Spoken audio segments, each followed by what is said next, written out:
Первый экофестиваль рабочей молодежи нашего города собрал наиболее активных и творческих участников. Мероприятие под звучным названием «Знатоки родного края» прошло в Доме молодежи. Инициаторами такого новшества выступили отдел молодежи и детский эколого-биологический центр. Свои команды на конкурс выставили представители Центральной городской больницы, информационного расчетно-кассового центра и бизнес-центра «Деловой мир Зауралья».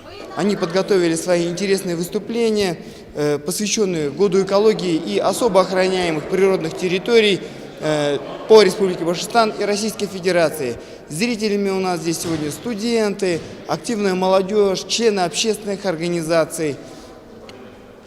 Надеемся, что борьба будет честной и что данное начало, данная искорка зажгется.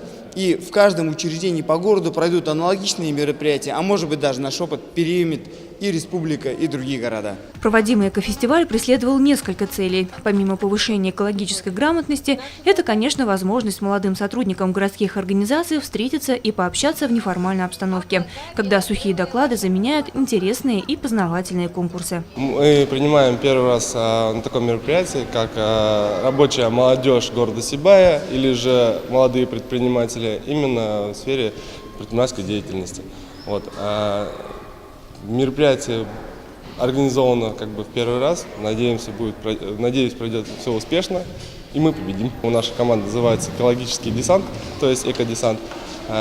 И девиз нашей команды: мы не хотим стоять в стороне, мы за порядок на нашей земле. После конкурса приветствий участников проверили на знание достопримечательностей и исторических памятников родного края.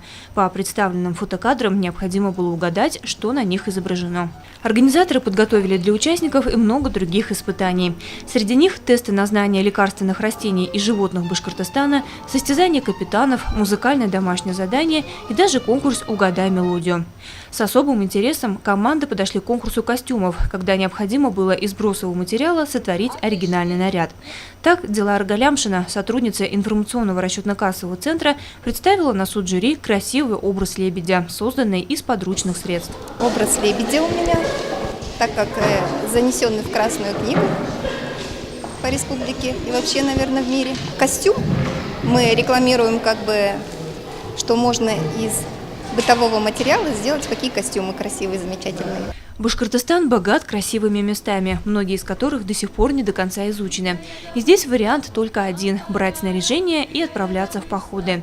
Именно так и поступают активные молодые люди, которые стали участниками экофестиваля. В рамках конкурса они также подготовили видеопрезентации своих путешествий по родному краю. То уже давно на кусочки комочки развалилась бы, наверное, земля. Если б жили все в одиночку точку, то уже давно на кусочки комочки развалилась бы, наверное, земля. За несколько часов, в течение которых шел конкурс, команды успели не только подружиться, но и узнать многое о родном крае. Жюри же подвело итоги. Первое место между собой поделила молодежь Центральной городской больницы и ИРКЦ. Организаторы же планируют превратить экофестиваль «Знатоки родного края» в традиционное мероприятие. Лиана Кириллова, Данила Любаев, Али Кадыров, Любовь Карпова, телекомпания СТВ.